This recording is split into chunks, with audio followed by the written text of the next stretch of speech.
Hello folks, today is Friday, December 9th, 2016. As always, my name is Jake Baldino, and we gotta talk about some video game stuff that has been going on. First, some housekeeping. Let's do some catch-up. PSX was last week. We did get some announcements. First, we got Uncharted Lost Legacy. It's an expansion carrying on a Chloe storyline, which is cool because she was one of my favorite characters from Uncharted 2. Also, she's a babe. But more importantly, we got a reveal for The Last of Us Part 2, a game that I wasn't even really on board with. I was one of the people that didn't really think the game needed a sequel, but the way they showed it and the way they titled it Part 2 as a continuation, I'm in. I'm sold. There's a lot of questions up in the air. The game is still probably early in development and it leaves lots of time for fun speculation. I'm all about that. I just like seeing Ellie as this like angry person that I think maybe hints at some very interesting ramifications in the story. We are actually working on a video right now about The Last of Us Part 2, about like fan theories and stuff, and it's pretty interesting. Are we done? Did you finish that yet? It'll be done soon. Soon? You don't get a panini press if you don't finish the video. Hey! What? We also got a real look at what is now the Crash Bandicoot Insanity Collection. And it's like a complete remake of the original games, and it looks incredible, honestly. That was like my game growing up, so I'm probably a little biased, but yeah. We're also getting Full Throttle and Wipeout remasters, as well as Parappa the Rapper on PS4, which is super dope. They dropped a demo right on PSN as soon as they announced it. It's just really the tutorial first level of the game with the Kung Fu Onion guy, but it definitely kind of holds up. Something that I thought was really exciting was one of our first real looks at an actual Nintendo Switch. Nintendo's Reggie Fils-Aimé went on The Tonight Show with Jimmy Fallon to show off this actual Switch. They revealed it and it's there and it was working, and Jimmy Fallon used it to play Legend of Zelda Breath of the Wild, and it seems pretty fantastic, although it was an incredibly hard video to watch. Oh, I'm geeking out. I'm geeking out right now. Jimmy, come on.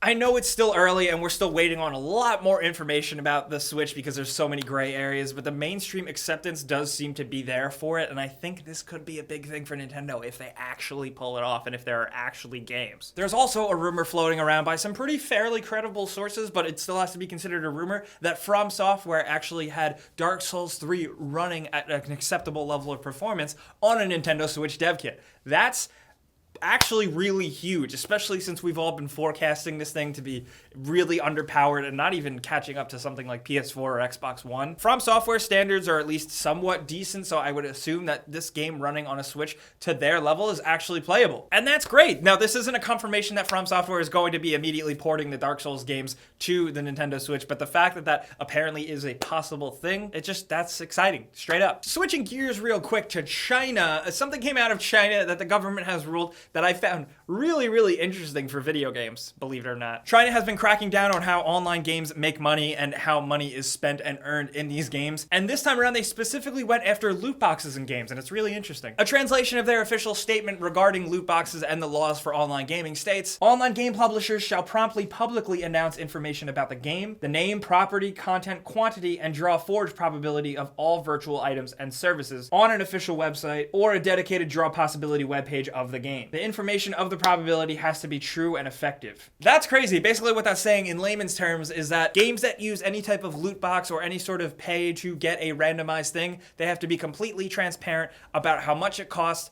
the chances of you actually winning, and whether or not it's rigged. This now has to be completely shown and available to consumers. Now, we here on gameranx, you've probably heard Falcon sometimes talk about loot boxes and how shitty they can be sometimes, and this is probably a step in the right direction. I know a lot of governments of the world probably aren't like super eager to just do what China is doing, but this is something that could kind of fix that problem that just a lot of gamers aren't really into the loot boxes, or the ones that do just feel like it's a complete ripoff. So I guess for once I would say props on you, China, good job. And you guys know every once in a while we like to try and find weird, cool stuff that people who play games make, and this thing we came across is somebody who recreated official screenshots and art of some classic and favorite racing games within Forza Horizon 3, and it's incredible. Look at the Crazy Taxi one gave me chills. I love it. Yay, creativity. But switching gears back to Nintendo for a second, Super Mario Run is right around the corner. That's the big first iOS official Nintendo game really releasing, next to the Nintendo Me thing, which everyone really forgot about very quickly. But the news has come out. Shigeru Miyamoto is actually on record saying that Super Mario Run has to be connected to the internet to work. Now, that is an issue for console games, and while it's not as big of an issue for mobile games, I think this is definitely a mistake. The fact that the game actually has to check and connect to the internet before you can start playing it is a major downer, especially for younger people playing the games who may not always be connected to the internet. And it also kind of sucks that it would use your cell phone data, which it may not use as much as you might think, but even still, that's annoying. Shigeru Miyamoto said that it is to combat piracy. The game is coming out in 150 different countries, and they're trying to work against bad stuff happening. But ultimately, I think that's kind of short-sighted because hackers can get around that. That's like their first thing to do. For me, and I know like people are like, oh, why are you even talking about mobile games? But this one stands to be huge. People are forecasting this thing to explode and make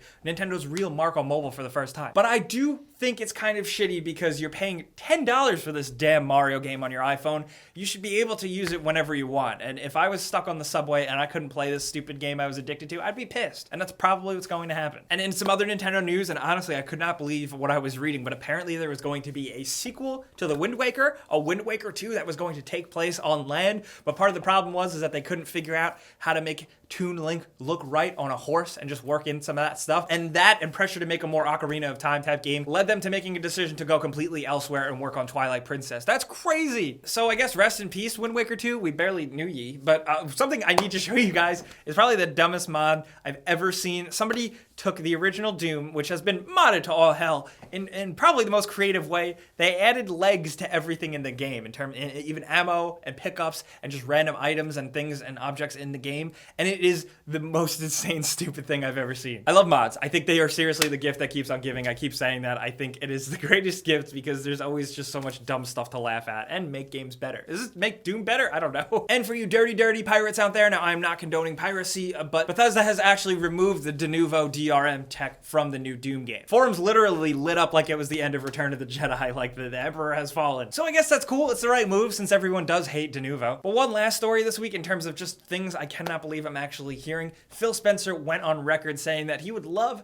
to work with Nintendo and he would love to see Super Mario on Xbox One. It's just another story. Like, I feel like every time we talk about Phil Spencer, it's like good guy Phil saying cool things and being positive about the game industry. And here he is saying, I'd love to see Mario on Xbox. As someone who's been in the industry and played games forever, I'll still say it. Nintendo has the strongest first party of anyone. That's huge of him to say, to just be straight up and admit that. They're just fantastic, and the memories that they have instilled in so many of us who's played their games and had delightful experiences, having those on Xbox would be great. Anyway, I'm a big Nintendo fan, and I think they've been incredibly important for the games industry. They do a great job with younger audiences, and if we ever had a chance to work with them in the future, I would absolutely do it. That's great. That's amazing and awesome. Is it ever going to happen? No, I don't think so. Unless Nintendo gets super desperate, but it seems like they're really making the right moves as of lately with what we've been talking about earlier. But could you imagine? I actually can't. I actually cannot imagine. But what I can imagine is giving one of you guys a free Xbox One or PS4. You know how we do the giveaway every single week. There's a link below. You enter it. You sign up once. You're entered forever. And then every single week, I go in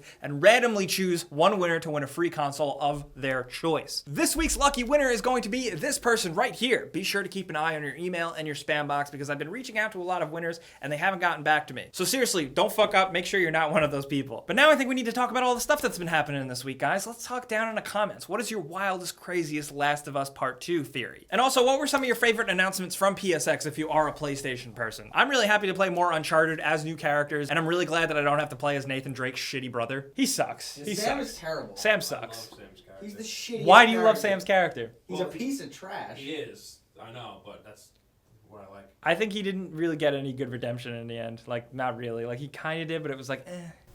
It was very just like, I'm sorry. Yeah, and he kept dicking you over the entire... Yeah, no, That's basically that they should call Uncharted 4. I'm sorry? How do you feel about the Nintendo Switch? Are you down with it? And do you think it's cool that China is actually cracking down on some shady gaming practices? And also, what Nintendo franchise could you imagine ever playing on Xbox? Let's talk about any of that stuff down in the comments. I'll be there talking to you guys. I'll also be on Twitter, Facebook, and Instagram at Jake Baldino as well. You probably know this by now. And you probably know this. Clicking the like button helps us out a ton. We really appreciate it. And maybe it'll get us an actual Panini press. It's a matter of when, not if. You're getting one. Just don't make a mess. If this is your first time here, number one, I apologize, but number two, subscribing is a great idea. But as always, thanks for watching, and I guess we'll see you guys next time since I don't have a catchphrase anymore.